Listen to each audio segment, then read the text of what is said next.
Hello, and welcome to Historical Humans Reads, where we take primary sources and bring them to your screen. I'm Colum Coleman, and today we are reading from The Legend of Sleepy Hollow, a short story published in 1820 by American author Washington Irving. The legend was originally published in the sketchbook of Geoffrey Crayon, Gentleman, a collection of 34 short stories and essays. The legend tells of circumstances surrounding the frightful midnight ride of Ichabod Crane, a school teacher in the American Northeast, through a remote town of Sleepy Hollow.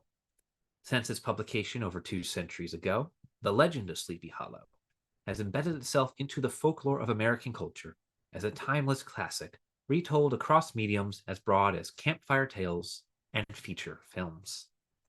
Today, we will be reading the opening paragraphs of the legend of Sleepy Hollow. With that, let's begin. Found among the papers of the late Diedrich Knickerbocker. A pleasing land of drowsy head it was, of dreams that wave before the half-shut eye, and of gay castles in the clouds that pass, forever flushing round a summer sky, the castle of indolence. In the bosom of one of those spacious coves which indent the eastern shore of the Hudson, at that broad expansion of the river denominated by the ancient Dutch navigators in the Tappan Zee, and where they always prudently shortened sail and implored the protection of St. Nicholas when they crossed, there lies a small market town or rural port, which by some is called Greensburg, but which is more generally and properly known by the name of Tarry Town. This name was given, we are told, in former days, by the good housewives of the adjacent country, from the inveterate propensity of their husbands to linger about the village tavern on market days. Be that as it may, I do not vouch for the fact, but merely advert to it, for the sake of being precise and authentic. Not far from this village, perhaps about 2 miles, there is a little valley, or rather lap of land among high hills, which is one of the quietest places in the whole of the world. A small brook glides through it, with just murmur enough to lull one to repose, and the occasional whistle of a quail or tapping of a woodpecker is almost the only sound that ever breaks in upon the uniform tranquillity. I recollect that when a stripling, my first exploit into squirrel shooting was in a grove of tall walnut trees that shades one side of this valley. I had wandered into it at noontime, when all nature is peculiarly quiet, and was startled by the roar of my own gun as it broke the Sabbath stillness around and was prolonged and reverberated by the angry echoes. If ever I should wish for a treat whither I might steal from the world and its distractions, and dream quietly away the remnant of a troubled life, I know of none more promising than this little valley. From the listless repose of the place, and the peculiar character of its inhabitants, who are descendants from the original Dutch settlers, this sequestered glen has long been known by the name of Sleepy Hollow, and its rustic lads are called the Sleepy Hollow Boys throughout all the neighboring country. A drowsy, dreamy influence seems to hang over the land and to pervade the very atmosphere. Some say that the place was bewitched by a high German doctor during the early days of the settlement. Others that an old Indian chief, the prophet or wizard of his tribe, held his powwows there before the country was discovered by Master Hendrik Hudson. Certain it is, the place still continues under the sway of some witching power that holds a spell over the minds of the good people, causing them to walk in a continual reverie. They are given to all kinds of marvelous beliefs, are subject to trances and visions, and frequently see strange sights and hear music and voices in the air. The whole neighborhood abounds with local tales, haunted spots, and twilight superstitions.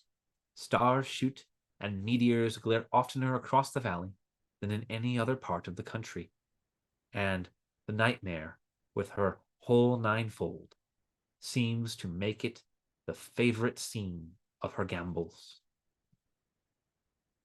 The dominant spirit, however, that haunts this enchanted region and seems to be commander-in-chief of all the powers of the air is the apparition of a figure on horseback without a head. It is said by some to be the ghost of a Hessian trooper whose head had been carried away by a cannonball in some nameless battle during the Revolutionary War, and who is ever and anon seen by the country folk hurrying along in the gloom of night, as if on the wings of the wind. His haunts are not confined to the valley, but extend at times to the adjacent roads, and especially to the vicinity of a church at no great distance. Indeed, certain of the most authentic historians of those parts, who have been careful in collecting and collating the floating facts concerning the spectre, allege that the body of the trooper, having been buried in the churchyard, the ghost rides forth to the scene of the battle in a nightly quest of his head, and that the rushing speed at which he sometimes passes along the hollow, like a midnight blast, is owing to his being belated, and in a hurry to get back to the churchyard before daybreak. Such is the general purport of this legendary superstition, which has furnished materials for many a wild story in that region of shadows, and the spectre is known at all the country firesides by the name of the Headless Horseman of Sleepy Hollow. It is remarkable that the visionary propensity I have mentioned is not confined to the native inhabitants of the valley, but is unconsciously imbibed by everyone who resides there for a time. However wide awake they may have been before they entered that sleepy region, they are sure, in a little time, to inhale the witching influence of the air and begin to grow imaginative, to dream dreams and see apparitions. I mention this peaceful spot with all possible laud, for it is in such little retired Dutch valleys, found here and there, embosomed in the great state of New York, that population, manners, and customs remain fixed, while the great torrent of migration and improvement, which is making such incessant changes in other parts of this restless country, sweeps them by unobserved. They are like those little nooks of still water which border a rapid stream, where we may see the straw and bubble riding quietly at anchor, or slowly revolving in their mimic harbor, undisturbed by the rush of the passing current. Though many years have elapsed since I trod the drowsy shades of Sleepy Hollow, yet I question whether I should not still find the same trees and the same families vegetating in its sheltered bosom. In this by-place of nature there abode, in a remote period of American history, that is to say, some 30 years since, a worthy wight of the name of Ichabod Crane, who sojourned, or as he expressed it, tarried, in Sleepy Hollow, for the purpose of instructing the children of the vicinity. He was a native of Connecticut, a state which supplies the Union with pioneers for the mind as well as for the forest, and sends forth its yearly legions of frontier woodsmen and country schoolmasters. The cognomen of Crane was not inapplicable to his person. He was tall, but exceedingly lank, with narrow shoulders, long arms and legs, hands that dangled a mile out of his sleeves, feet that might have served for shovels, and his whole frame most loosely hung together. His head was small and flat at top, with huge ears, large green glassy eyes, and a long snipe nose, so that it looked like a weather cock perched upon his spindle neck to tell which way the wind blew. To see him striding along the profile of a hill on a windy day, with his clothes bagging and fluttering about him, one might have mistaken him for the genius of famine descending upon the earth, or some scarecrow eloped from a cornfield.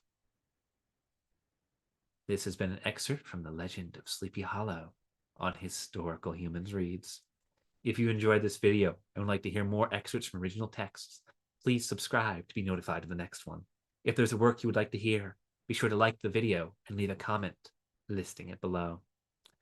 Thank you for listening.